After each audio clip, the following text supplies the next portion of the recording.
what's going on, Cane fans? Let's give it a few minutes, let some more people come in.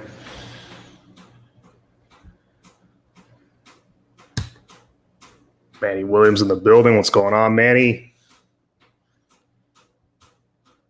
And yes, in case you're wondering, if you're watching, yes, this is my first episode solo, as in by myself. Let's give it a few more minutes here.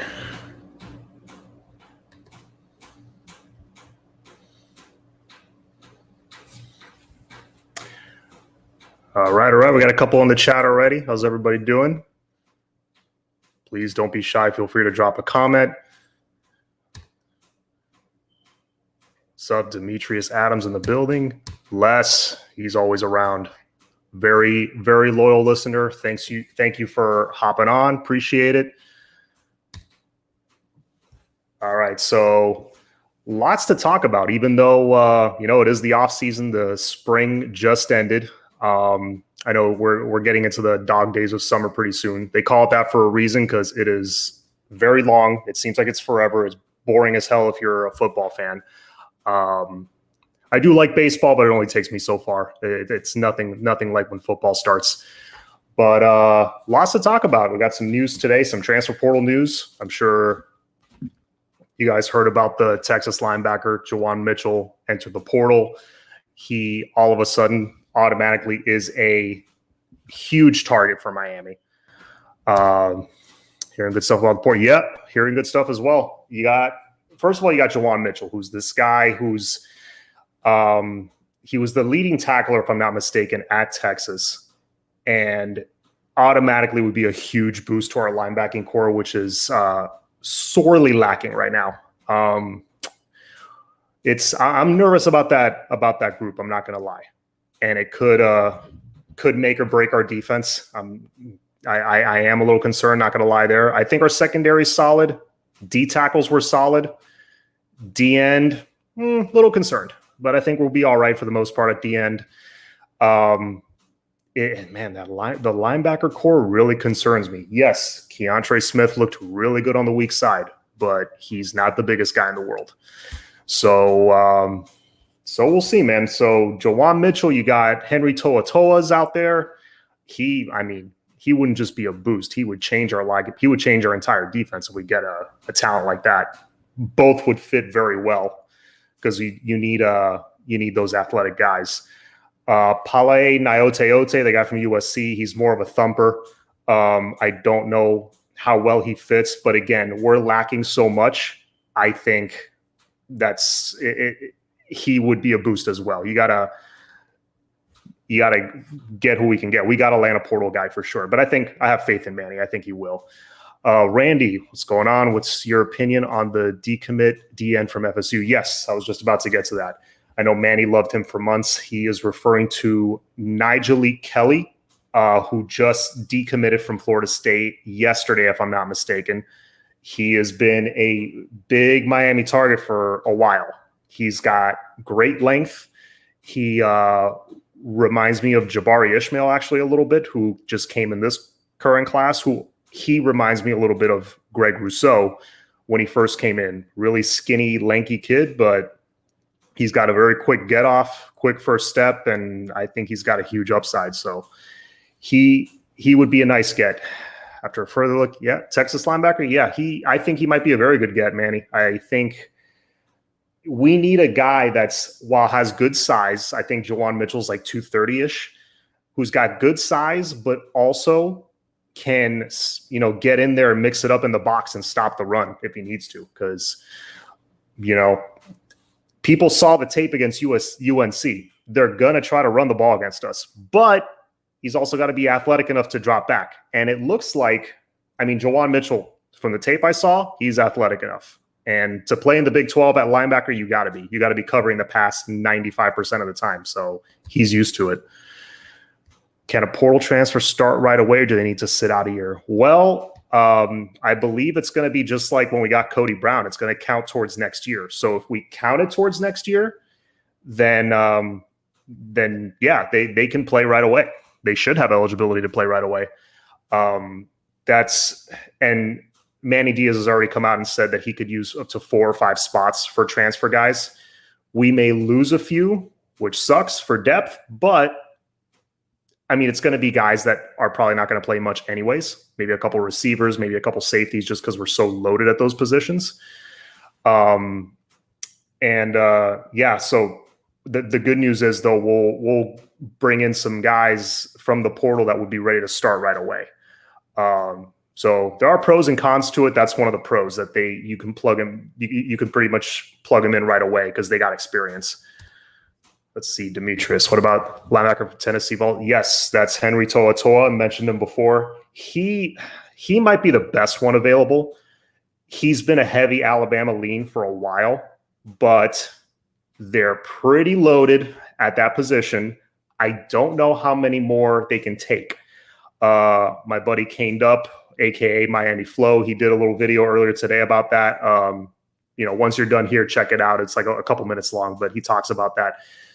But yeah, Alabama's very loaded. They might not have room for him. That's how loaded they are. I mean, in fact, Alabama took more guys than what's allowed. Somehow, I don't know how they got away with that. Let's see, Les. Any transfer leaning towards the U? We're definitely on a few guys' radar for sure.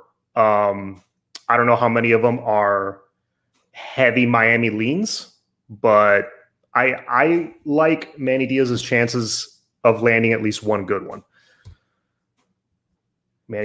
For Manny be a good DC, why problem recruiting linebackers? This was a popular topic on our group chat earlier today. I'm about to get to that.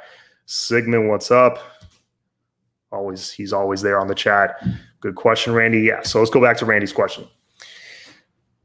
Recruiting linebackers has been an issue on and off for the better part of the last 15 years. So it dates back prior to Manny Diaz and the Randy and the Mark Richt era. But let's fast forward let's not go back to 2005. Let's go back. Let's come up to, I guess, 2016. One thing that happened a few years ago that really hurt us, I don't know if you guys would remember, going into 2016, which was Mark Richt's first season as head coach, we had these 3 freshman stud linebackers coming in, right? You got Quarterman, Pinckney, and McLeod, all true freshmen, all going to get some playing time.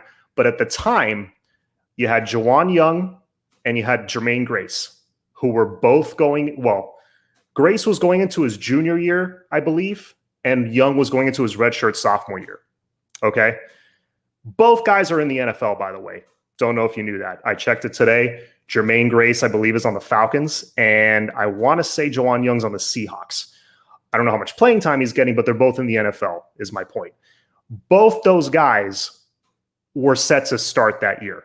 They had some valuable experience in 2015. They were getting ready to start with the 3 freshmen, Quarterman, Pinckney, and McLeod, backing them up. So that would have been some solid depth. Can you imagine those guys competing for starting jobs rather than just being handed them because there was no one else? They could have benefited from that.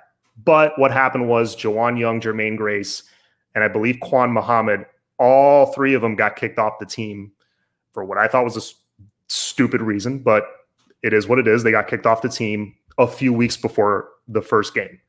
So that really set us back. And something, I know it was 5 years ago, but something like that can really have ripple effects moving forward. So you have to start true freshmen, right? That might scare away some recruits. Could be a combination of that, and also they just didn't do the best job recruiting linebackers after Quarterman, Pinckney, and McLeod were starters. Whether it was tougher for them to get them here because these guys were starting as freshmen or not, honestly, I don't think that's an excuse. I think you can bring guys that still want to compete, and they just didn't do that the last 3 or 4 years. So to answer your question, Randy, it kind of all started there, and they haven't really recovered since. So yeah, that's my take on the linebackers for now. I wanted to touch on this really quick. I don't know if you guys are following. In the draft is coming up next week. Greg Rousseau is kind of falling down everybody's draft board, and it's understandable because he sat out last year. I think that's going to happen to a lot of guys, but he sat out last year. He came in a little heavy to his workouts, so people are probably questioning his discipline and things like that. Listen, I try not to, when it comes to the draft, me personally as a fan, I try not to overthink it. What did they do on the field? Greg Rousseau, I think he was a redshirt freshman in 2019. Physical freak, has a wingspan for days, is 6'7", 260, and just on God-given ability alone is able to get to the quarterback. He's just an absolute monster. There was a 2-game stretch where he had like 8 sacks against Pittsburgh and against FSU in 2019. I mean, just stupid numbers. The dude can get to the quarterback. I think if he's there late first, early second round, if I'm the Dolphins, which is my team, I'd grab him. I don't know. I think people overthink that stuff with the workouts and everything. Some people have him falling to the 3rd round. Anyway, I just wanted to get that out there, see what you guys thought in the chat. I think the dude is still a first-round talent, and he'll get back in shape. I wouldn't be concerned about that. Let's see, Les. Pairman was the latest and greatest linebacker to come out of the U. Big drop after him. I agree. I don't know about big drop with Shaq and Pinckney. I'm a big since they've been gone, a lot of people have said, well, they weren't the best athletes. They weren't, true UM linebackers. Listen, those guys were tackling machines and they produced. They were not the problem in 2019. I think part of the reason for their regression is we had a guy at D coordinator and some other assistant coaches that are not around anymore. That didn't really help develop them too much. But, Shaq and Pinckney were solid, but yes, absolutely. 100%. Pairman has been our best middle linebacker probably since what? John Beeson? John Beeson, I think, was a 1st or 2nd rounder. So, yeah, Pairman, 2nd round. I think he was with the Chargers, and now I think he's going to be playing for the Carolina Panthers this year. So, it's been it hasn't been good at that position. We've loaded up at other positions: safety, running back, D end. It seems like every year we're getting studs, but I don't know what's happening there. Why did Garcia so much more in the spring? Why did Garcia go so much more in the spring? Okay, I think what he's asking is why did he go more in the spring game, I guess, than TVD did? If that's your question, Brett, I think what happened there was TVD, they pretty much know what they have in him. So they don't want to run him out there too long and risk him getting hurt. They know what they have in TVD. I think they're pretty confident in him being QB2 behind King. And they wanted to see more of Garcia. Because remember, Garcia in the spring didn't get to practice much up until the first scrimmage because he was recovering from that foot injury. So first scrimmage was pretty much his first activity all spring, and he impressed everybody. So I think they just wanted to get him more reps, get him more used to the flow of a game.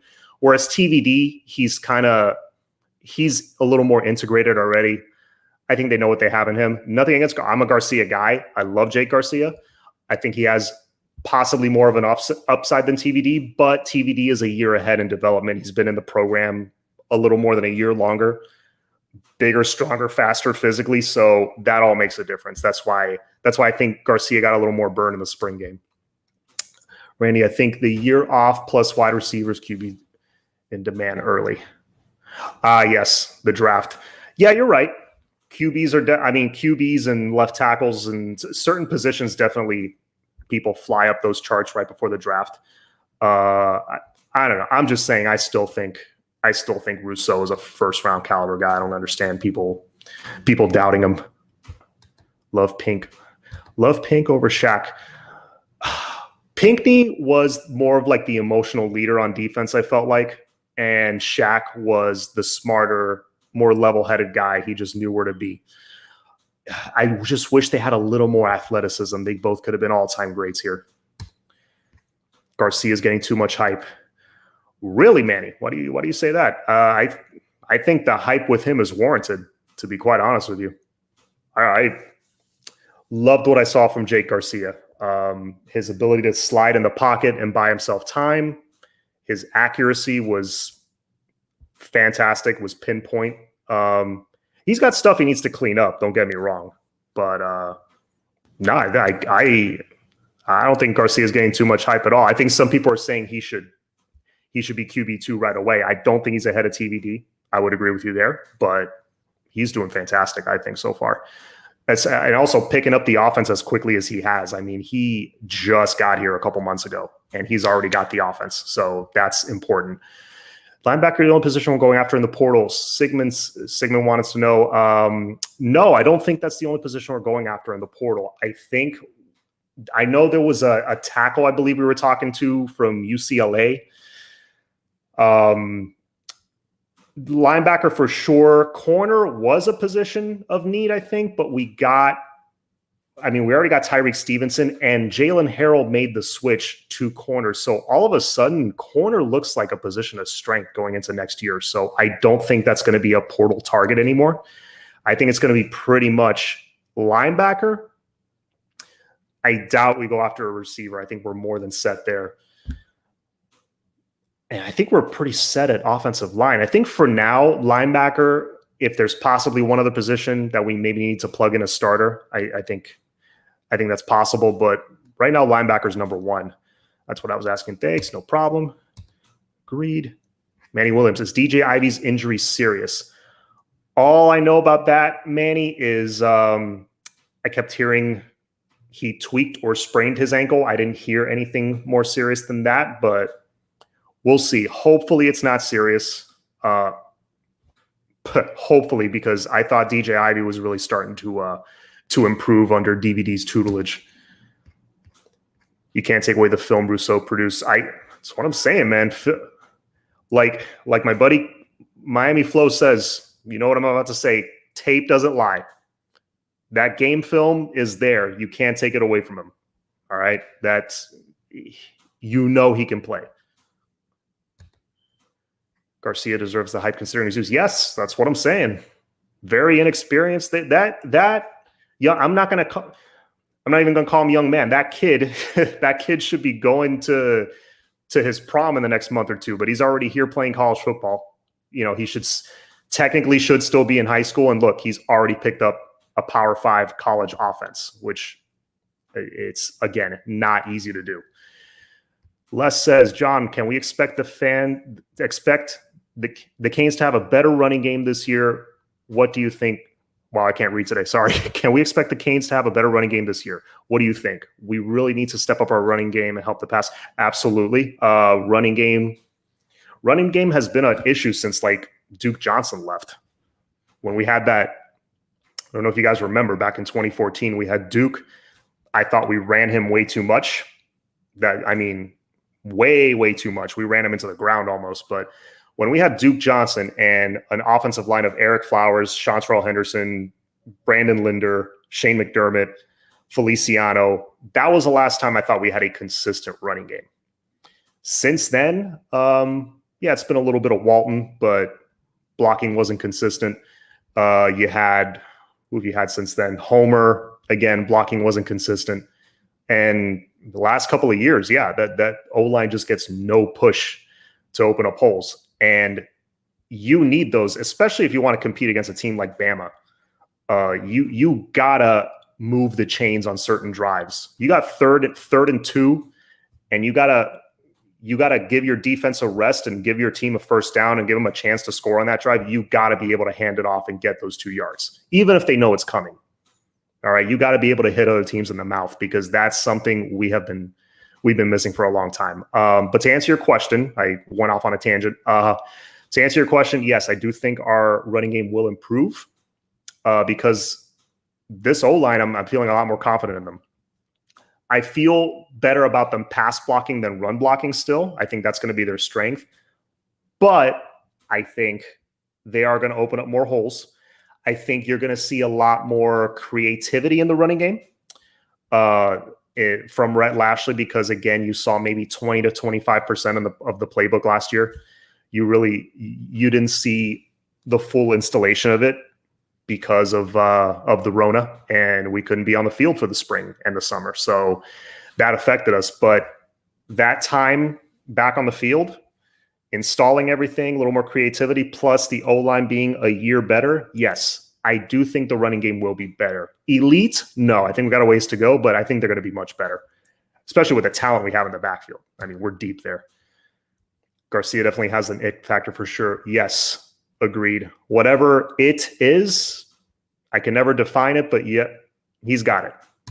He's got that swag. He's got that leadership. Our running game has to be more diverse than last year. Absolutely. Rhett Lashley, it seemed like he ran 2 running plays all season. That's it. But whenever he got a little creative and moved, had a pulling guard or something like that, or a little jet sweep, it got yards. So you got to be a little less predictable in the running game. Let's see. I appreciate his use in the stride space. I just do not like the fact that folks act like TVD is Malik Rozier or something. Agreed. You are correct. Some people are they think TVD is like yesterday's news, but it's like fans have a very short memory. TVD is an excellent talent, and from what I saw in the spring game, it was very vanilla when he was in. I thought they opened it up more for Garcia to show what he can do. Schemed more guys open, things like that. TVD, it was very vanilla play calling. They were only going to give him a certain amount of reps. He won up against more ones than Garcia did, I think. But TVD did a solid job. He made every throw that was asked of him. Some were knocked away, good plays by the defense. Some guys just didn't get open enough because, again, vanilla play calling.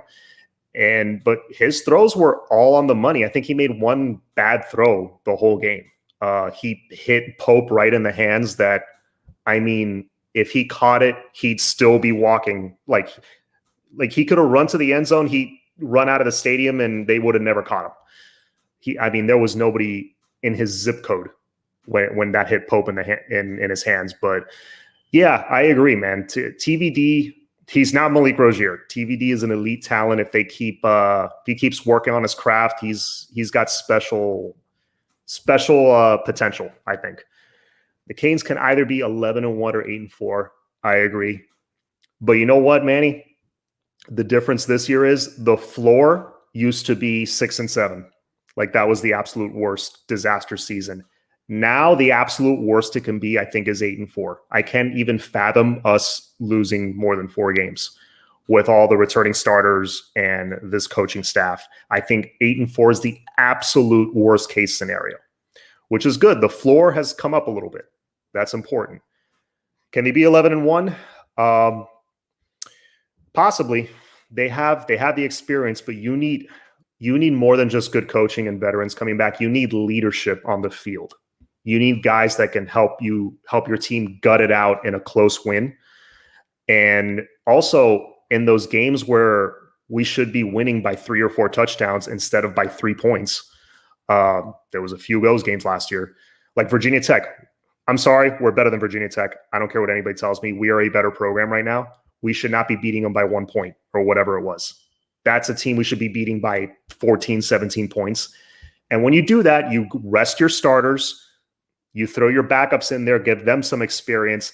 That's what will help us throughout the season, because if we're in these dogfights every week, we're going to be worn out by the end of the season. So I think 11-1's possible. I think 10-2 is more likely.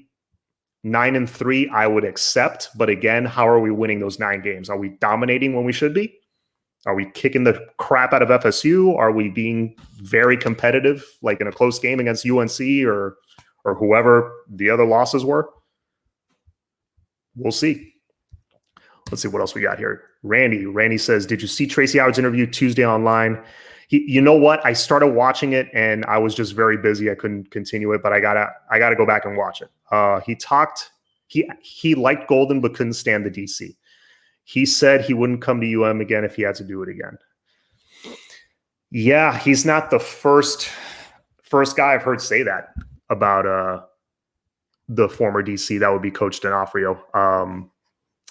Yeah, he didn't seem like the most likable guy in my opinion, but neither did the dude with the tie that you're talking about. But yeah, I got to go back and watch that Tracy Howard interview. Tracy Howard was and it wasn't hype. It wasn't overblown. Tracy Howard was legit an elite corner. That dude was legit, man, coming out of high school. he was just a fish out of water, though. They were asking him to do things he wasn't used to. It's kind of like the current corners with under Blake Baker. You gotta have him play man coverage, and Tracy was playing a lot of zone, and it just didn't work. It was a disaster. Does anyone know what is wrong with Chaney's shoulder? Has it been an issue since high school? Yeah, that's the word I'm hearing, that it's been an issue since high school. I think Coach Diaz mentioned something about the shoulder. It slips in and out a lot. Look, as a running back, you're basically a human battering ram. So you use your shoulders a lot. They take a beating. So I'm not shocked. From what Coach Diaz was saying, shoulder slips in and out. That would tell me maybe he dislocated it at one point and they had to pop it back in. I don't know. Don't quote me on that. That's just what I'm thinking. I've dealt with shoulder issues myself over the years. Slipping in and out, that could mean, got to just rehab it, strengthen it. I think he had a procedure or will have a procedure or something. I don't know. But, it's minor. I'm thinking he should be back by the fall. I'm hoping he's back by the fall because that dude is special. I think he's our best running back, and we need all the playmakers we can get against Bama and for the rest of the season. I think he's going to tear up the ACC Coastal when he plays them. If the NCAA doesn't budge on the counters, what happens? If the NCAA doesn't budge, I'm not sure what you're talking about. If you can clarify that, please. I don't know if you're talking about. Please clarify what you're referring to, if you don't mind. I need to check out that T. Howard. Yeah. I need to check it out as well. I was watching a little bit of it. I think as he was talking about, because he's like recording music now, and I don't know. I think I mentally checked out. I wanted to get to the football part, but yeah, I need to check out that interview for sure. Sigmund, John, how do you feel about our defensive ends going into the season? And do you think we need to pick up somebody else? I don't think we need to pick up somebody else on defensive end, to be honest with you. I know that's some people are saying, yes, we should, just to add more experience. I wouldn't be opposed to it, honestly. I wouldn't be opposed to another defensive end. I think we have talented guys there. They just got to take the next step. It's just no one seems to be just yet. My favorite to do that is Jafari Harvey. I think he's got the most ability physically and all that stuff. He's been with the program. This is his third year now. Cam Williams, he's a nice player. I like what I saw from him last year. Very disruptive in the Louisville game. I think we have enough, but you know what? I think I changed my mind on that. If they went out and got another defensive end, I would not be opposed to that at all. It could only help. But I think with what we have the talent. They just gotta step it up. Santana Moss is my all-time favorite Cane, sir. I got to see this interview. His interview on Behind the U was excellent. I did not know he was on Behind the U, sir. I got to go check that out. Let's see. I actually think TVD has upside if he can put it all together. Has the most upside. I feel like he has the most upside physically as like an athlete and with his arm and everything. And Jake Garcia has more upside mentally, like cerebrally, picking apart a defense, kind of like how Bernie Kosar used to do, how Ken Dorsey used to do, just know where to put the ball, and just as a leader in general. I was just listening to Manny on Joe Rose about Wiggins. He didn't sound like he was taking away playing time. Oh, that could explain why this comment came right after. Oh, no. That's just coach speak. How often do you hear coaches just come on and say, oh, yeah, our starters aren't getting it done. We're going to throw in the young guys. That kind of stuff gets said behind closed doors. It doesn't really get said on interviews. Those are his guys. He's going to talk good about them. He doesn't. It's tricky because you can't just tell everybody, yeah, those two guys, they're hitting the pine. The young guys are going to get more burn. You can't say that because Pope and Wiggins are going to hear that, and then what's their motivation to get better? They are, like it or not, they are still on this team. I thought Pope right now is ahead of Wiggins in the sense that he did have the one really bad drop, but if we're going to bash him, you got to give him credit too. He had 7 catches for 115 yards. And if Garcia just put it a little more out in front of him, that one of those catches is a touchdown. So Pope, Pope, he's got these quick little moves off the line. He knows how to get open. Like, let's not forget. Yes, when he does drop balls, but he's also wide open when they're throwing it to him. I don't know if he just has, too much time to think when the ball's on its way there. That's how open he is. But getting open is a skill that Pope has. He's just got to keep doing what he did towards the end of that spring game. Catch 6 or 7 balls, just get in a rhythm and make plays. That being said, I don't think he's ahead of 4 other guys. That's X, Smith, Rambo, and Harley. Pope is not ahead of those guys, just as far as pure ability. Will he be in a 6-man rotation? Yeah, and you know what? I wouldn't be opposed to that. If he can catch the damn ball, it's fine. And he bounced back from his drop nicely, so let's see what happens. But I don't think he's going to be the starter. So Manny saying, oh no, I don't think you have to worry about that. Manny checked Joe Rose out on Monday. A couple teams last year, NC State was one where there was a backup QB and we still couldn't put them away. Yes, that, and you know what? That's another thing that dates back years. We face a team with an injured quarterback, so we face their backup, and for whatever reason, we make them look like a Heisman winner. Just because I don't know why. We just keep giving them these easy dump offs, and we're not prepared for trick plays that they're going to throw at us. But I think all that's coming to an end because of the defensive staff we have. I think we're going to have much better game planning, especially with Coach Shoop at the helm. With he's kind of the assistant defensive coordinator, kind of behind the scenes. So I feel much better about that. I don't think we're going to let guys like that shine against us. But NC State also, Brett, is a very good team. They're like a sneaky good team. They were ranked all season last year, between like 20 and 25, but they were ranked all season. And they're going to be tough next year. They're coming here, thankfully. So I'm not going to be surprised if we win, but it's a very close game. But there was a few games last year, a few other ones that we should have won by way more. Virginia being one of them. Oh my God. Randy, I will, even though let's see, we only put away FSU. What about Duke? I know Duke was basically a high school team when we were playing them with all the injuries, but we beat Duke 48-0. FSU and Duke were the 2 legit blowouts. I thought Louisville wasn't a blowout on the score, but we dominated Louisville. I mean, we controlled that entire game. But we also should have dominated Virginia Tech. We should have dominated Pittsburgh.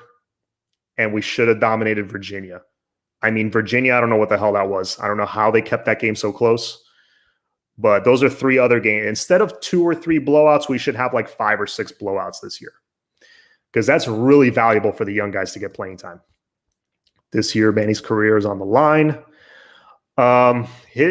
His seat's going to be burning if he loses more than 3 games. That's for sure.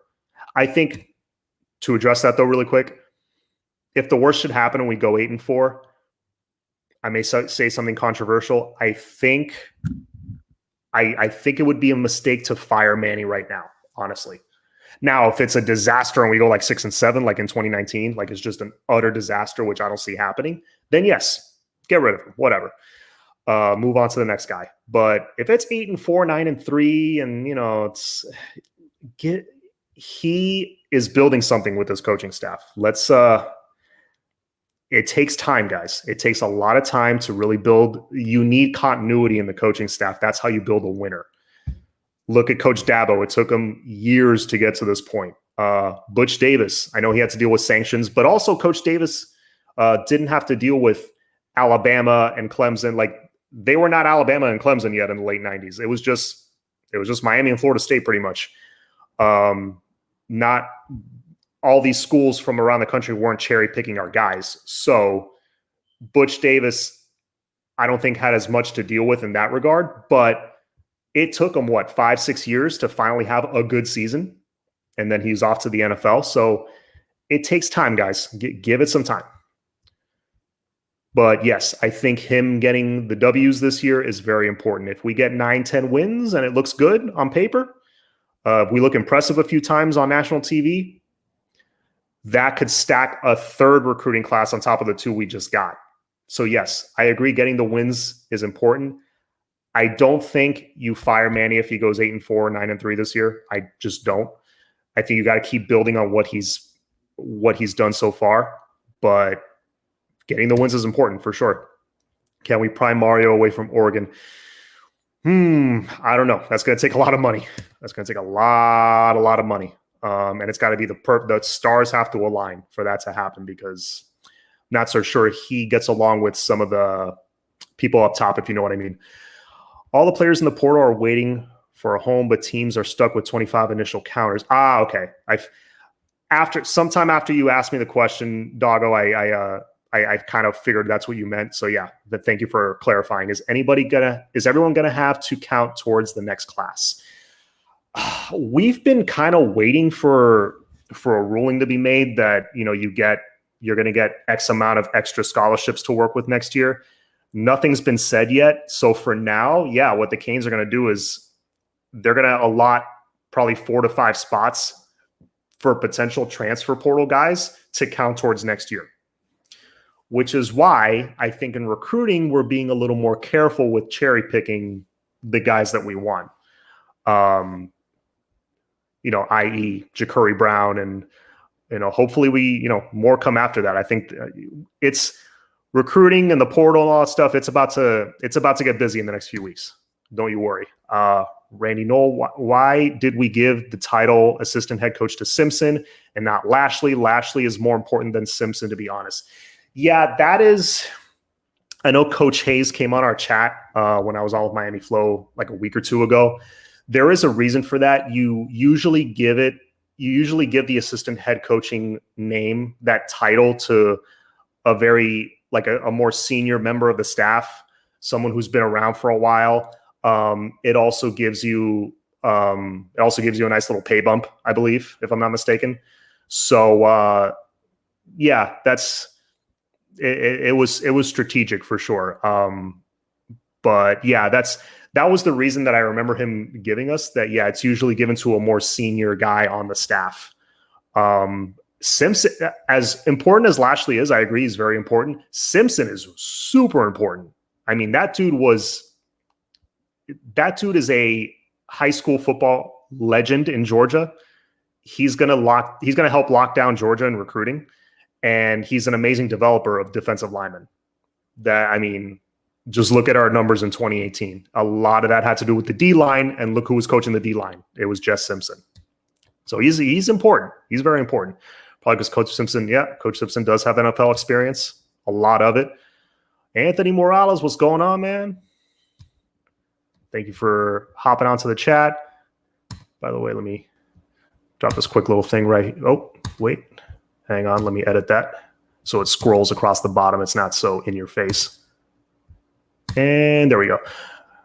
All right, please, if you're feeling generous enough, there's my PayPal. You don't have to, but hey, if you're feeling generous, please feel free. I think because I'm not quite at 1,000 subs yet, it doesn't let you. If you're watching right now live, it doesn't let you, hit the little $ to make a donation if you want. But in the meantime, there's my PayPal, and also if you haven't subscribed, please help me get to 1,000. I'm almost there. I'm at 700, I think. My birthday's next week. I would love to hit 1,000 by my birthday. That'd be pretty cool. Let's see what's up. What's up, Canes blog? D Revley. If we pick up a DN, it doesn't need to be because of experience. If we pick one up, it needs to be one that is an NFL type guy, regardless of age. Yeah, no. If we're gonna go get a veteran that we can plug and play right away, yes. I would like it to be an NFL caliber guy, like a Quincy Roche kind of guy, maybe that's sitting out there in the group of 5. One of these teams that does not get as much TV exposure, but is probably like a 3rd or 4th round pick already. Maybe has one more year. Yeah, I wouldn't be opposed to that at all. Seniority, his history. Yep. Brett Varner, I hope Chaney is good to go for the fall. I just hope he's not it's not an ongoing. Yeah, that's what I'm concerned about, that it's a chronic issue. But Yeah. No, I am concerned that it is a chronic issue, but hopefully, UM has some of the best doctors in the country.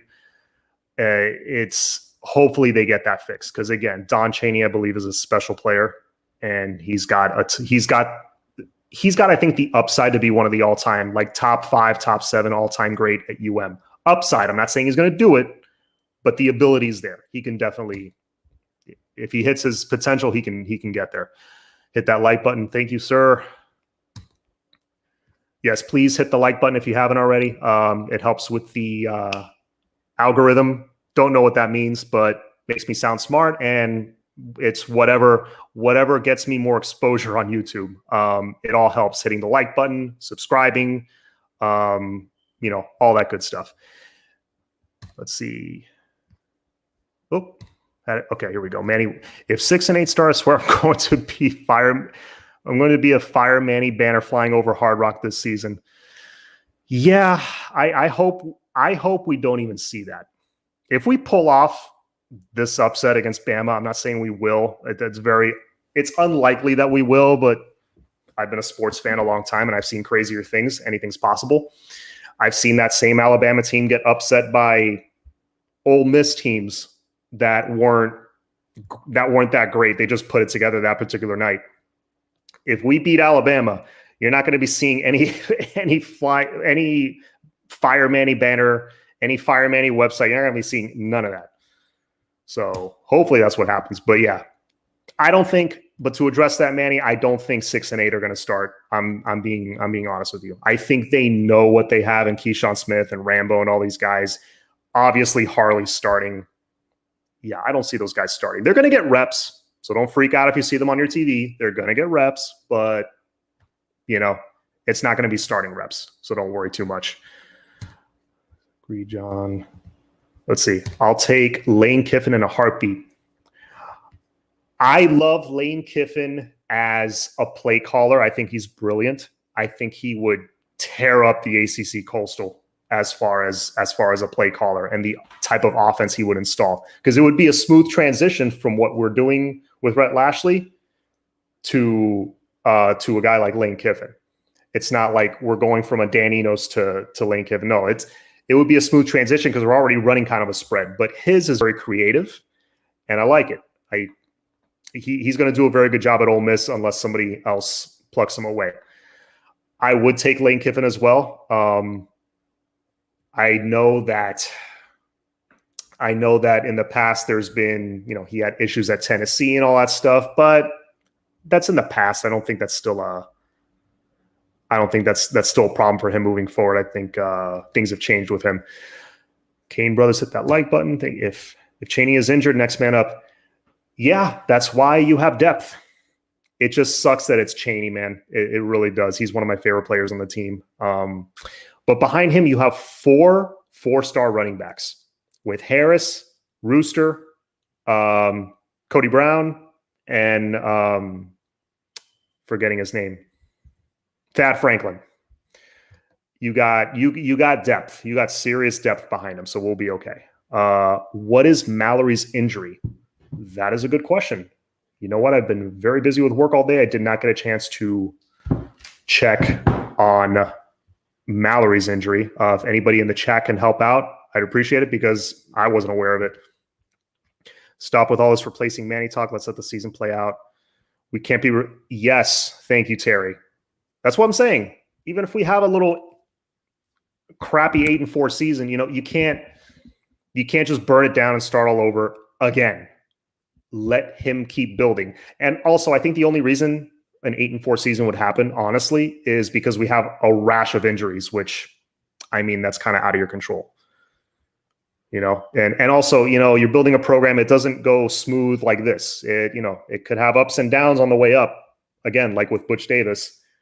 But hopefully it doesn't happen. Hopefully it doesn't come to that, but agreed. You need continuity. You gotta keep guys here. Is Ja'Kai Clark hurt? I know Ja'Kai Clark posted something on his Instagram. I'm going to kind of wait for, the official word to come out on that, because honestly, I'm not sure the severity of it. A lot of guys are dinged up, so it's not a surprise. George Keys, hey John, did you already talk about the Tallahassee D commit? I did touch on it, but I'll touch on it again really quick. I know a lot of people have hopped on since then. Yes, Nigel Lee Kelly, who's a 4-star defensive end. He was committed to Florida State for a while and was also a big-time Miami target. Manny loves him a lot. Kind of a long, lanky kid, reminds me of Jabari Ishmael from Columbus, my alma mater. He reminds me a little bit as well of Greg Rousseau when he was first coming out, when he was like a skinny dude. He reminds me of those guys, but very rangy, very quick first step. He's a 4-star recruit for a reason. And pass rusher is in need moving forward because, DeAndre Johnson, I think he's got 2 years left of eligibility. But say a guy transfers. Say you're only Zach McLeod's gone next year. Say you're only down to Harvey Johnson if he stays. Cam Williams. You got Jabari Ishmael coming in. He'll be a sophomore next year, but we're kind of thin. We need a couple more guys. So yes, Nigel Lee Kelly, a very talented young man. I would love to see him on this team. And South Florida, well, the state of Florida in general is deep as far as pass rusher. You got Marvin Jones Jr. I don't know what's the likelihood of getting him, but I would love to get that dude. You got the young man that's I can't place his name right now. He's the number 1 recruit on the board right now. He's likely going SEC, but so was Avante Williams, and we got him. So there's some studs at D end in the state of Florida. Let's see, shoulder. Yep. Mallory has a shoulder injury. Okay. Yes. Thank you for clarifying, guys. So Mallory. Oh, what am I saying? Yeah, I knew about that. Yeah, duh. he missed the spring, of course. Yes. Will Mallory missed the spring with a shoulder injury. I don't know how serious it is. That's the part I don't know. Mallory's a tough dude, man. He's been battling through little injuries, especially the shoulder, for a while, and he's played right through them. So I know he's had injuries with his shoulder, with his ankle, but he's played through his injuries and he played really well last year. I think he took a step forward. So Mallory's a tough guy. I think he's going to be back when the season starts. We are very thin at tight end right now, though. I think Khalil Brantley coming in the summer A, I think he'll be our only scholarship tight end on the roster. I think everybody's like nursing little injuries right now, but yes, Mallory did miss the spring with a shoulder injury, but I don't think it's super serious. I think it was more to let him rest, let him heal. No sense in pushing through an injury in the spring. The spring game doesn't count towards your record. Let's see. Thank you, fellas. 12 Hail Marys. Please leave Zach McLeod.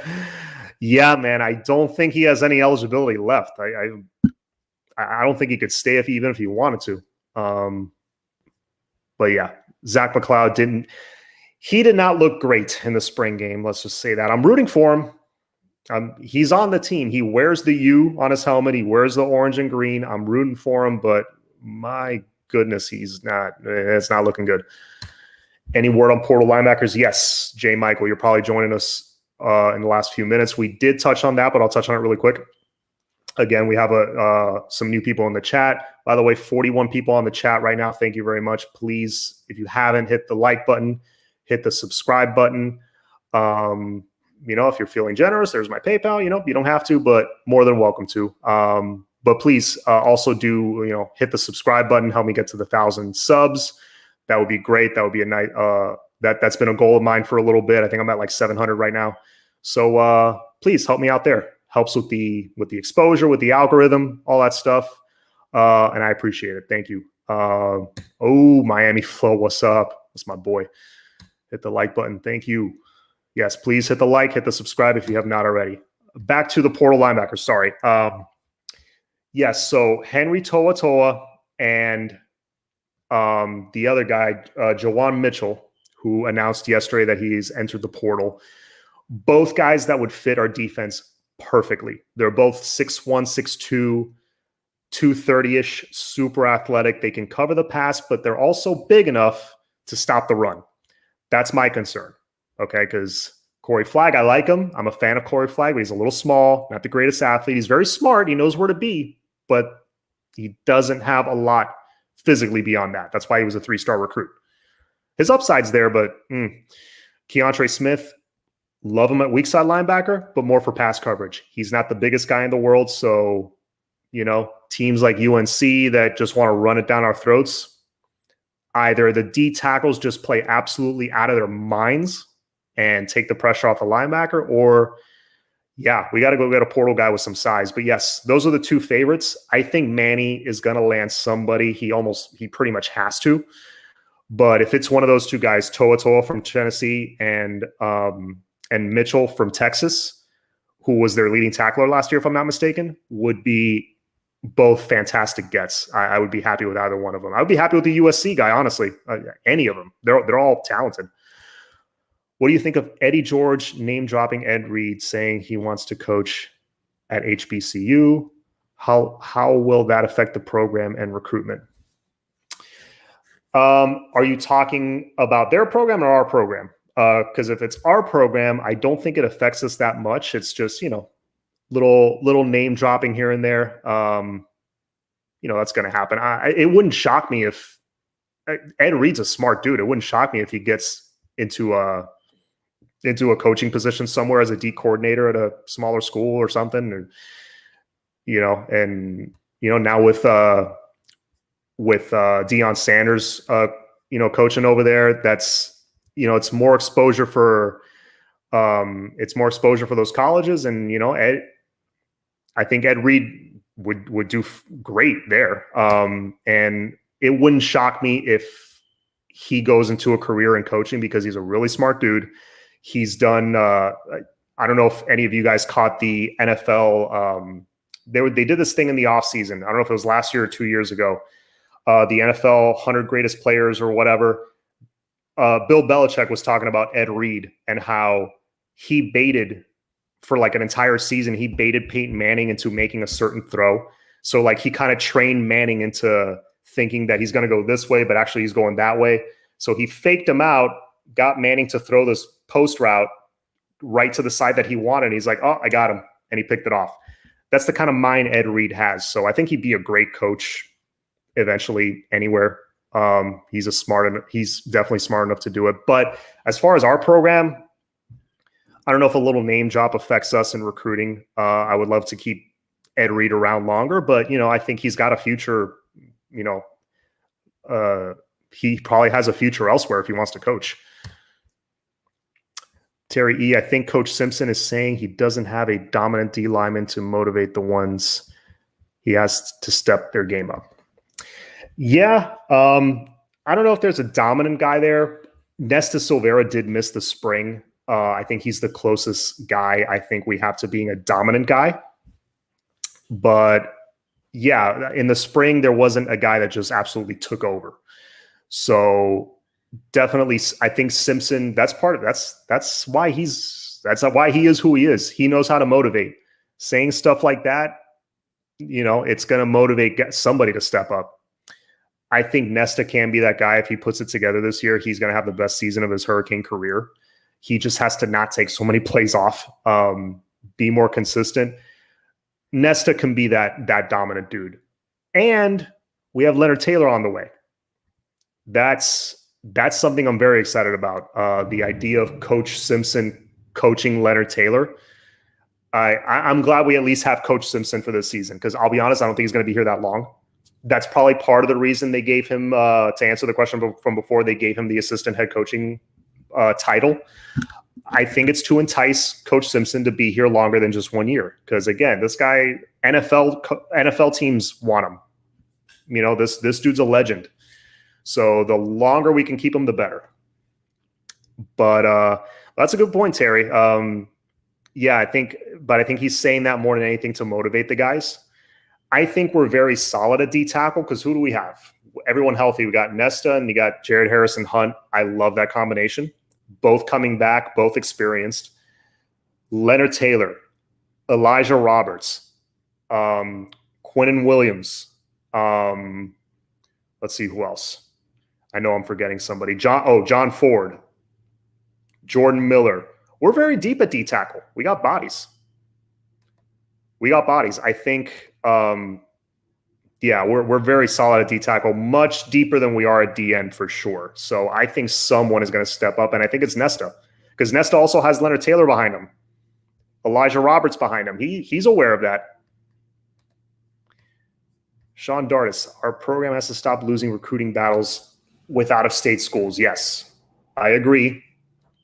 And it's not an easy fix, but it's very simple. The way you do that is you win. You win games you should win. Not, again, beating Virginia Tech by 1. Not beating Virginia at home in the rain by whatever we beat them by. I think it was like by a touchdown. It was a 1-possession game. And, Coach Diaz is slip and sliding in the, out there on the wet tarp celebrating. We can't look like that. We got to dominate the games we should dominate. If we start consistently winning 9-10 games instead of 7, I think you can walk into a young man's home or Zoom meeting or however they do it now. You can sit with a 5-star recruit and be a viable option, because you can say, hey, why don't you stay at the crib? We just won 10 games last year. We went to the Orange Bowl. We beat, whoever, name the school. We just beat Wisconsin or something in the Orange Bowl. We just won the Coastal. Now we're a viable option. But if we're going 7-6, 8-5, and we're losing the Emerald Bowl or the what was the Duck Dynasty Bowl that we lost a few years back, you can't. It becomes much harder to land 5-star recruits. It becomes much harder. Gamesblog, how do you feel about NC State? Good question, sir. I did touch on this earlier, but I'll go more into detail. So NC State is a school that both Flo and I agree. We've talked about this one. This could be a trap game. This is one that you got to be prepared for. They are the toughest team on our schedule, I think, not named North Carolina and Alabama. They're the 3rd toughest game on the schedule, even tougher than Michigan State. Yes, for sure. NC State has a solid coaching staff. They remind me a little bit of Pittsburgh, honestly, but I think NC State might have more playmakers than Pittsburgh. They're sneaky good, man. They're good. They're on that Pittsburgh level with really good coaching. They're always going to be tough and scrappy. I think NC State could definitely give us a game. We should win. There's no reason we should lose that game, but absolutely we should win that game. But it wouldn't shock me if we win by like a touchdown. Against a team like that, I'm cool with that. If we beat them by 3 touchdowns, 4 touchdowns, I'll be ecstatic, because that would be a dominant win against a quality opponent. So to answer your question, Manny, I think they're a quality opponent. They're a 20 to 25, top 20 to 25 team, in my opinion. But let's see what else we can talk about. The tackling. I don't know what you guys thought about the about the tackling specifically in the spring game. Tackling is an issue that's been plaguing this program for the past couple of years now. I know they like to do that technique of what they call cane rolling or whatever. And I know it works. There's certain aspects of it, I think, that work. It works for the Seahawks, but I think they were training the natural tendency out of guys to just drive right through somebody, to just lay the boom on the ball carrier. And I saw much less hesitation. I saw bigger hits. I saw more wrapping up. I don't know. What do you guys think? I thought the tackling vastly improved from last year, and the speed improved. In other words, I don't think we gained speed except for Chase Smith, and I just saw Chase Smith show up in the chat. Randy's commenting on him. I'll get to that one in a second. Chase Smith, guys like him and Avante, yes, they add a little speed and quickness to the defense, but the whole defense looked faster. The reason why is because there's not that second of hesitation when the ball snapped. I think they're reading the plays better and they know where to be. So we look faster. That being said, I think we're wrapping up better. What do you guys think? Do you guys think we're maybe I'm seeing things, or is the tackling much improved? Because if it is, that's huge. That was a huge problem the last couple of years. I mean, if tackling is better, we not only beat Florida, we beat them by a couple touchdowns in 2019. Facts. Yes. Rainy old Chase Smith looked amazing. Yes, he did. I was very impressed. I don't know if you guys caught our show Sunday night, but we were talking about one specific play. Chase Smith, it was the run by Peyton Matoka, where he rolled out and he ran towards the sideline to try to pick up a first down. Chase Smith, so Matoka was on one hash, coming, like if you're watching on the screen, say they're going right to left and he's coming towards the screen to go down the sideline. Chase Smith was on the opposite hash, past it. And he somehow, like Matoka's trying to turn the corner, he somehow makes up all that ground and catches him and runs him out of bounds. It was one of the most, if you were paying attention, it was one of the most unbelievable plays I've seen, especially from a freshman in my life. Chase Smith is that dude. I think just like Avante Williams, those guys are going to get playing time immediately. I don't know about starting. They might be starters by the end of the year, but oh my God, Chase Smith is a freak. One guy he reminds me of physically and the way he plays is Kenny Phillips. I don't know if you guys remember those days. Kenny Phillips was here from 05 to 07. I was like, yeah, he got drafted after his junior year as a first-round pick. Very smart of him to leave when he did, to be a first-rounder. Got drafted by the Giants. Didn't have a long NFL career because of, I think he had concussions or neck issues or something like that. But that dude laid the boom on people. He was 6'2", 6'2 and a half around there, 210, just big dude, but very rangy. He was one of the best safeties we've ever had. He was just on a bad defense towards the end. He had to do everything. But Kenny Phillips, I think, is a good comp to Chase Smith. If Kenny Phillips played today, he'd probably be a linebacker or a striker. But yeah, Chase Smith did look absolutely amazing. Facts, me too. Canes blog, the tackling definitely looked different. Yeah, no, I think it looked like, not to sound old, it looked old school. It looked like they were hitting dudes and actually wrapping up, and putting the face mask right in the chest. Like, where has that been? Randy, what number is Chase Smith? Chase Smith is number 41, if I'm not mistaken. There are highlights of the scrimmage out there. Eric, if you haven't caught them, I'm sure you have, but go back if maybe you didn't know who Chase Smith was on the field. I believe he's number 41. Dude looks huge. 6'3", 210, if I'm not mistaken, and he's got room to get bigger.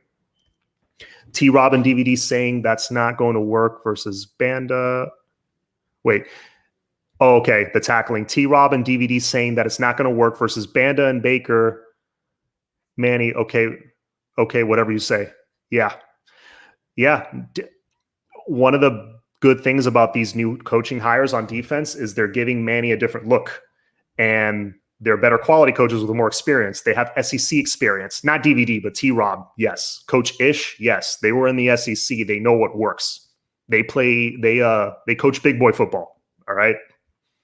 So, they're not trying to be too cute with it. They're like, get the guy to the damn ground. That's the goal. Mondo Alvarez, Demolo Canes fans, let's go. Trailer Bama. So we went from Trailer Hassy to Trailer Bama. I like it. Randy Knoll, coaches are letting them just play, not being so mechanical, just let Florida kids play. Yes. That's what I've been saying for years, man. Let them play. Anthony, I'm afraid Avante might be another Amari Carter with all targeting calls. I don't think so, man. The 2 times I saw him torpedo into a guy to try to knock him down, it was more low. It wasn't at the head. So I'm not too concerned about Avante. He's a smart player, man. He knows what he's doing. He was the real deal. Yeah, man. Kenny Phillips. Agreed. He was one of my favorite Canes from that early Randy Shannon era. I remember, I don't know if you guys remember this, that Clemson triple overtime game. I think I had 9 heart attacks that day. It was in 2005.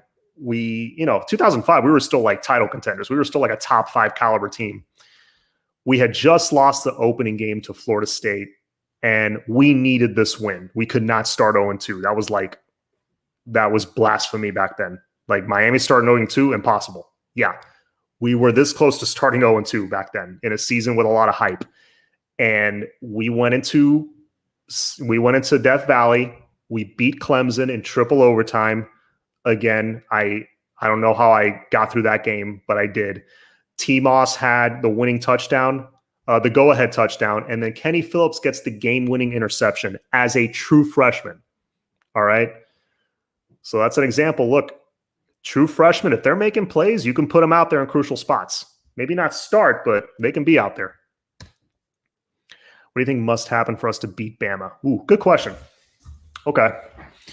We got to be able to run the ball. We got to be able to control clock. And one of the best ways to throw another team, like the better team, because let's be honest, they're the better program. Absolutely.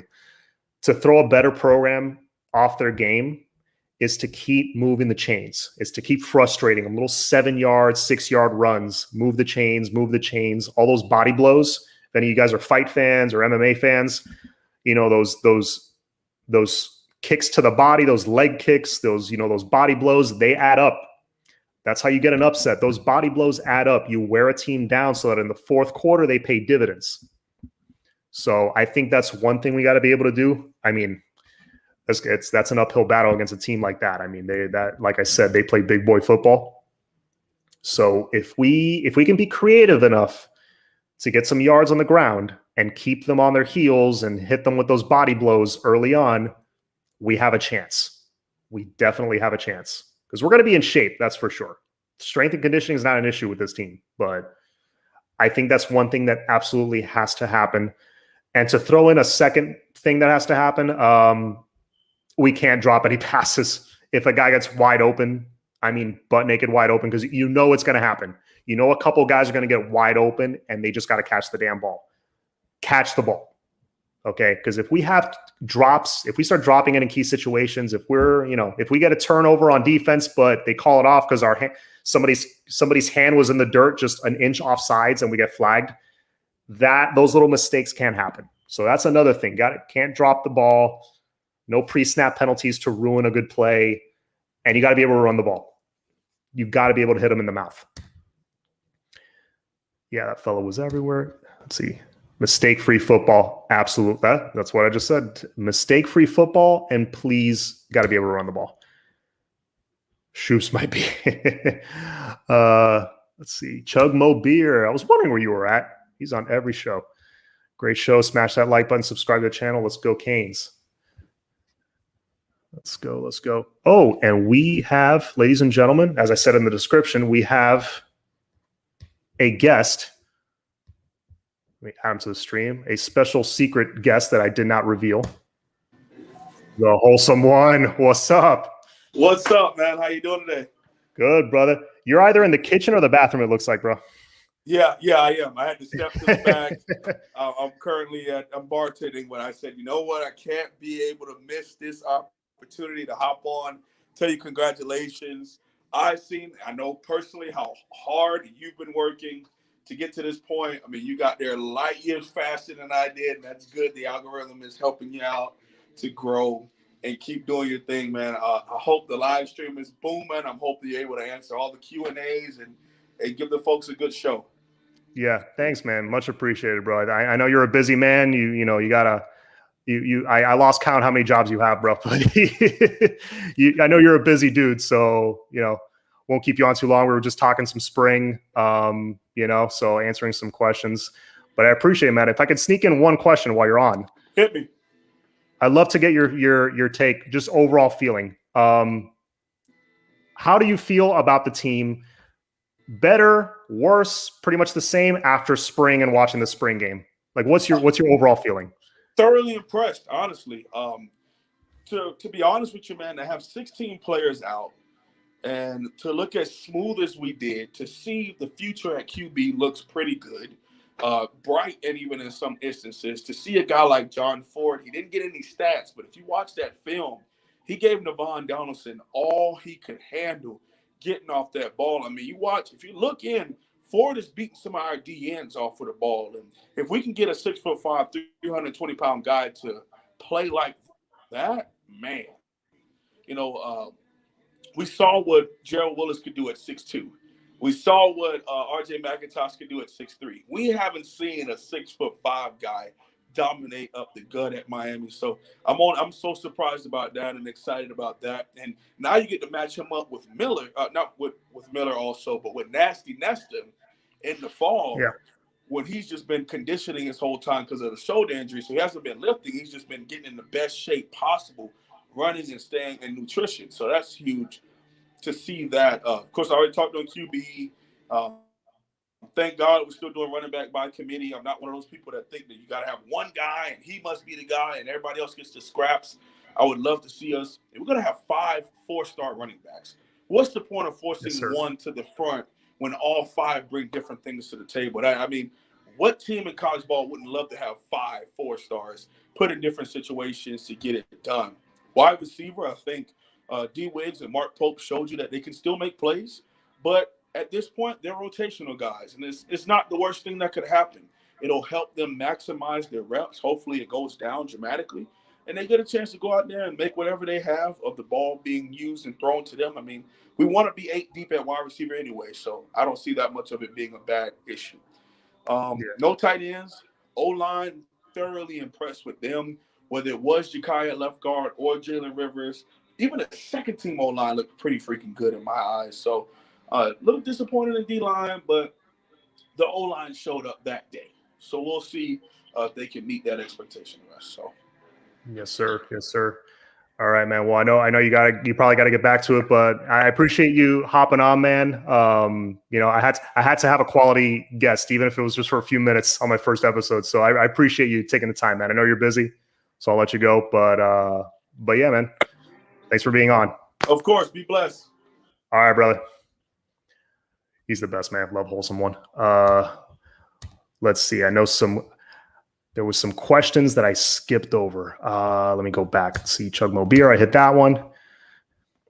It was good because Wholesome One he's critical when he needs to be of this team. And I think he sees also what I see, that this team is heading in the right direction. And if he sees it, I respect his opinion. He played, he coached, I know he knows what he's looking at.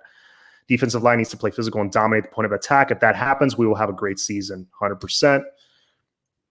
Will Ford and Silvera be consistent? Ford, not so sure. I hope so. This is like his 5th year with the program already.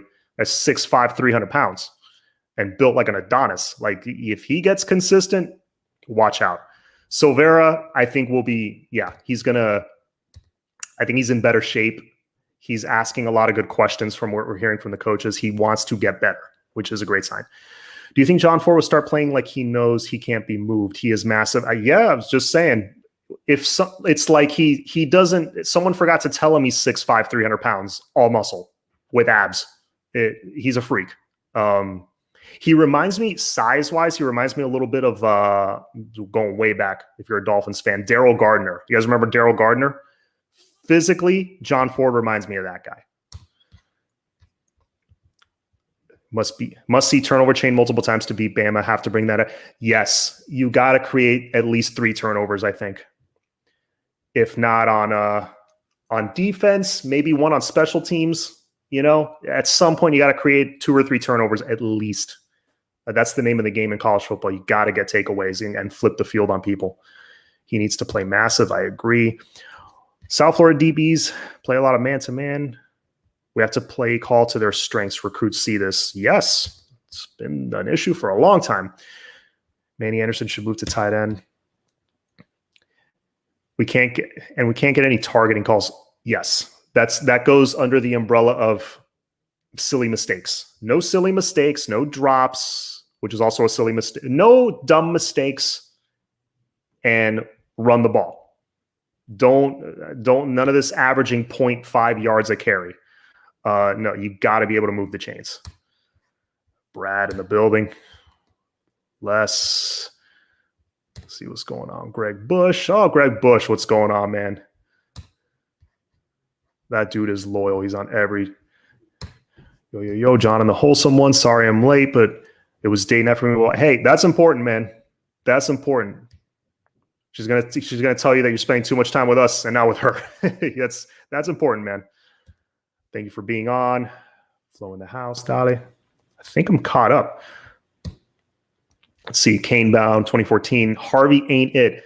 I hope you are wrong, sir. I hope you're wrong. Our DNs suck. We need to get a transfer in the portal. Again, I would not be opposed to a transfer portal guy, but our DNs didn't look great at the spring game. I agree. I don't think they suck. I think we have like 3 or 4 4-star guys at DN with Chance, Cam, Jafari. Those are 3 high 4-star guys. You tell me not one of them can emerge as like a future NFL prospect? They're good. You know what it is, though? Also, the O-line is much better. You got 2 great tackles, in my opinion. Zion Nelson, remember, you're going up against an NFL left tackle right there. DJ Scaife, my opinion, you're going up against a future NFL guy. He's much better at tackle than he is at guard. He's a different player at that position. With those tackles and the improved O-line, and in the spring game, you can't touch the QBs, so they're getting there, and then they have to let up. It's weird. They didn't look great, I agree, but I don't know. I'm not ready to just say Harvey's not the guy after a spring game. I think he just needs a little more time, but he can get there. But they're not there yet. Came down, give the D-line some time. Simpson will get – it's like you guys read my mind, bro. It's like you read my mind. Yes, Simpson will get them right, for sure. He's the right – I wouldn't want anyone else in the country coaching my D-line than that guy. Jess Simpson is that good. Happy wife, happy life. Amen, brother. I mean, I'm not married, but, you know, I know what you're saying. D. Rev Lee, this is a sensitive subject when it comes to the Canes fam. What are your thoughts on our uniforms? We've always worn a modern look. Then in 2017, we went throwback. I like the current jerseys, man. I don't know if I'm in the minority or not. Yes, the current jerseys are a throwback pattern. They're the plain, the orange with the old lettering and the green and white stripe on the sleeve, and that's it. It's simple. It's very clean. I like it. But it's got a more modern fit, more modern cut to it, but it's the old design. Yeah, I get what you're saying. It's not the most modern looking thing, but they modernized an old design, if that makes any sense. I like what they're currently using. I did not like the mishmash of different colors that they were using when they had Nike that last year. That was really weird. I didn't like the feathers, the Adidas, the feathers on the sleeve and the huge Adidas thing here. And that one I didn't like. But the current ones I don't mind. I think they're solid unis. I think they look pretty good. My favorite ones though, 2000 to 2003 obviously were great. And then 04 to 06 I thought were really cool too. Those are 2 combos I liked a lot. Yes, I missed the 00 to 05 Canes jerseys. Are bland like oatmeal. You know what? The ones before the current ones were bland with the feathers on the sleeves. I didn't like those. But the current ones, they're old school. Look, Alabama has the most bland uniforms in the country. You think they care? It's just literally a red jersey with a white number, and they just destroy people. I don't think they care what their uniforms look like. I hope we get foul for targeting Saban. Oh, that's funny. Bring back the cutoffs. The cut, showing off the abs, in the Ray Lewis days. That'd be a throwback for sure. What did you guys think about the smoke uniforms? I know the fan base is split on this one. The one I'm talking about, because they wore different versions of it, the one I'm talking about is the dark gray with the metallic orange helmet and a silver U on the orange helmet. We wore it against FSU, the game that we should have won against Jameis Winston, but we blew that lead. But anyway, the metallic orange and the dark gray were sick. They were amazing. Though that's my favorite alternate uniform that we've ever worn. My opinion. Personally, I don't care what they wear, just block, tackle, and catch the ball, period. Amen. I agree. I don't care what we're wearing if we win. Miami. I swear I'm not reading these first and cheating. Like, it's like you guys are reading my mind. Yeah, bring back the ones that I'm talking about. Yeah, they were so nice. I love those smoke jerseys. I didn't like the smoke with the white helmet. That looked, that was whatever. Bring back this. Yep. All right. So you guys are in agreement for the most part. Penn State and Alabama have the most boring. Yes, thank you. Bama and Penn State haven't changed their uniforms in like 50 years. Ohio State, minimal changes. I hate to say it, but Florida State, minimal change. Well, they suck. Who cares? I don't think the Gators have made much changes either. I will say this. I know it's blasphemy. I absolutely hate the Gators. Uniforms are nice, though. They got some nice unis. And they're, not a fancy design. They're simple. And those big-ass shoulder pads, we don't have to worry about targeting. The big shoulder pads with the cutoffs. Yeah, man. I look at those old games. I don't know how those guys ran around with such big shoulder pads. You remember the neck pad that lineman had? That was crazy. How do you move in that thing? Yeah, but those are true blue blood programs. Miami is not a blue blood. We made our name tearing down that establishment. That is an excellent point, sir. Touche. That excellent point. Yes. I wouldn't mind I wouldn't mind a little change in the uniforms. I like what they currently have. It's fine. It's good. It's a nice jersey, especially like the classic orange with the white combination. Love it. I don't like orange on orange or green on green. I don't like all one color. That looks weird. But orange on white or white on orange for the road, love it. I think it's good. It's classic. Let's see. Love the smoke, but I remember the loss to FSU. The only reason I don't want to see them again. That was a painful loss, man. God, that was kind of like the Florida game. We made like 50,000 mistakes in that game. You fix one of the mistakes. You go into a time machine and change one of those plays, we win that game. It was one of them, Barrios, when he caught that ball in the end zone, he fell and the ball popped out. I think we go up 30-7 if he hangs onto that ball. And then Bosher misses the field goal after that. That would have put us 26-7. Yeah. Sorry for bringing that up. I know. Painful. Should have won that game. We were kicking their ass. AO, the fan base ambassador from Iowa. Damn. Miami was the sauce. Everyone else was cornbread. They didn't need to change. We stood out prior to Oregon jumping on the wagon. Yeah, Oregon, they have like 97 different uniform combos. It's insane, but I don't think we need to do that. I think the Nike jerseys, those Nike uniforms in 2014, when we had the smoke that year, I think a couple combinations were really nice. Some of them were a little crazy, but they had the right idea at least. They were trying to be more modern. If we go back to something like that it's like 5 or 6 different combos we can use, I wouldn't mind. True. We were rebels in the college world. All right, I'm going to stay on just a few more minutes. CANES Insight, if you switch over to their channel at 9, they got, I know they got their weekly show coming up. Let's give it a few more minutes. Give you guys a break before their show starts. Bring back the fatigues. You know what would be cool, Armando, is if they have a uniform combination that's like, it's got some kind of fatigue pattern, like subtly, in the jersey somewhere, like on the sleeve or on the trim or something, or maybe on the back of the helmet. I don't know. If you can throw fatigue, like little camouflage somewhere in the uniform, that would be pretty cool. I would love that. Let's see. We need to go Team Jordan. Let me tell you, that little Jordan logo makes anything look better. Michigan has it. Again, hate to admit it, but Florida has it, and it just makes their uniforms look better. I love that Jordan logo. All right, let's give it a few more minutes. I'll answer a few more questions. Let's see what else we got. I wrote down a bunch of topics, but I got to like 2 of them. Let's see. Concerns at D-line. I talked about that. Penalties. The transfer portal. No. You know what? I think I hit everything. Wholesome did touch on one thing. The running backs. The running back by committee.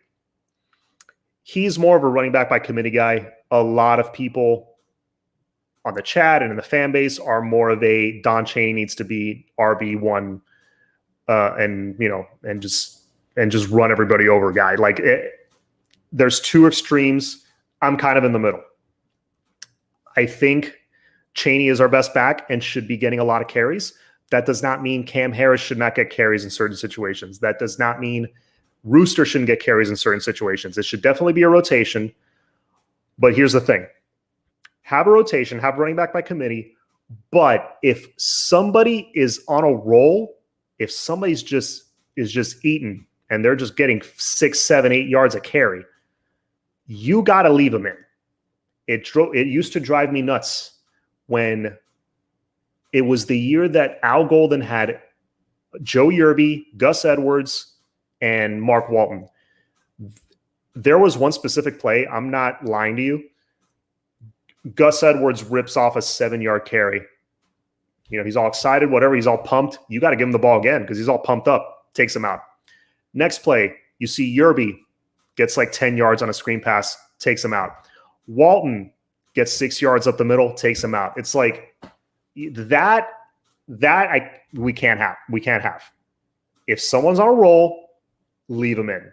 But yes, use different guys. Absolutely. Running back by committee, I'm fine with as long as Chaney is one of the main guys getting the carries. Adaptation is the key to success. Bama and good teams would adjust at half. We got to be able to give different looks to counter that. Yes. They're going to look, they have a better coaching staff. They're going to out chess move us in some ways, but we're going to have a few things up our sleeve. Not just I think we're going to. Because remember, we got the whole offseason to prepare for this game. I think we're going to have a couple of good scripted drives. And I think don't be shocked if we maybe score on our first possession just because we have a nice scripted drive that we're practicing all offseason. And I think we're going to be ready to play, man. I don't think we're going to get caught off guard and fall behind 21-0 before we even knew what happened. I hope that does. I mean, the only reason that happened against LSU is because we had Malik Rozier at quarterback and because of a BS targeting call on Trajan Bandy that kept one of their drives alive. That's the only reason that game got out of hand. It was 31-3, but then later in the game, we started chipping away. So we can't dig ourselves a big hole. If we start fast, we can hang with them. But the beginning of the game is crucial. Not against the law to hit the like button? Yes, absolutely. Please do if you haven't. I agree and think one back should get 50 to 75% of the snaps and let the other split the rest. I think 50 is like the cap. I think no back should get more than 50%. I think because we have so many talented guys. I think if Chaney, now unless, again, he gets on a roll and if he's getting 7 yards a carry, yeah, give him 25, 30 carries for that game. Keep going. But on average, it should be maybe 40 to 45% for Chaney, assuming he's healthy. Get, 20% for Cam, 20% for Rooster, maybe 10% for Thad, something like that. I don't think it should be up to 75%. Because remember, those years, college football's changed. You gotta remember that also. It's not just one guy all the time. You got to get your young guys in there, or else they're going to want to leave. Chaney's that dude. He does need a break or a change of pace at times. Absolutely. That's especially with offenses now. They're no huddle. They're high tempo. You got to rotate. That's just how football is now. Good evening, gentlemen. Good evening, sir. I really think this team is going to bring it versus Bama. I can't wait to see the big-eared for you non-Hispanic people, the big-eared come mierda of Paul Feinbaum crying when we beat Bama. That there is nothing I would look forward to more. When we beat Notre Dame, the first thing I wanted to hear was that gas bag talk. I can't stand them. Absolutely can't stand them. If you don't know what a come mierda is, if you're non-Spanish speaking, someone else in the chat can explain it. Big lights, big prime time venue. Hopefully the young ones will play like veterans. We got some talented young ones, man. For the first time in a while, and I'll end on this. For the first time in a long time, we have veterans that I'm excited about because they're going into the third and fourth years, and they're ready to take that next step, or they've already taken that next step and they decided to stay another year, which is even better. We have a combination of that, and you got a combination of young guys that you're excited about. Because before it was like, oh, that starter, yeah, he's a senior, but he's whatever, he's mediocre. But the freshman behind him is a stud. Or other way around, yes, this guy is awesome, but he's going to leave this year. He's a junior, and really we're kind of thin behind him, so he can't get hurt. It's always one of those two. Now you got depth at multiple positions. Not every position. DN and linebacker, you don't have depth, but everywhere else. O-line, D-tackle, wide receiver, quarterback, safety, corner. You're deep almost every other position. For the first time since 2003? I can't remember the last time. Oh, Armando, he's so annoying. Yes, he is. I can't stand him. I cannot stand him. If we do beat Bama, I can't have a letdown after that. I think, you know how when you level up in a video game and, you just don't look back? I think that's what will happen. If we beat Bama, not saying we will, we very likely won't. Just preparing you guys, but if we beat Bama, oh boy, that sets us up for the rest of the year. It's kind of like when we beat Florida in 2013. We just went on a winning streak after that. And I think it'll fuel us for the next few games. You can't have a letdown after beating Bama. You can't. We're going to be on such a high. Got to score to be able to keep our eyes on the prize. Garcia looks like QB who wants big game, big lights. Absolutely, man. All right, so I'm going to end on that. I've done an hour and a half. Thank you guys so much for being on the chat. We're hovering. Right now, we're at 50 on the chat. Thank you guys so much. Hope you guys enjoyed the show. I'm going to have more guests and stuff and more pop-ins be on the show so we can discuss more things. Again, it's going to be a long off season, but hopefully this helps it move faster. I know it's going to help me because the dog days of summer really suck. But you're going to have great Hurricanes content every day of the week. Every day of the week there's going to be a live. I believe it's, if I'm not mistaken, I believe it's Canes Insight coming on right after me. Not on my channel, though, on their channel. So stay tuned for that. They got a great show. Of course, you got Miami Flow on Friday nights. That one is a blast. I like to pop in on that one every now and then because it is it's a fun time. It's a fun time. And then our Sunday night show, we usually have a quality guest. Those are fun. So anyways, my brain is starting to taper off. So I'm going to call it a night. Thank you guys so much. I think it was a pretty solid first episode. As always, all about the U. Go Canes. Have a good night, everybody.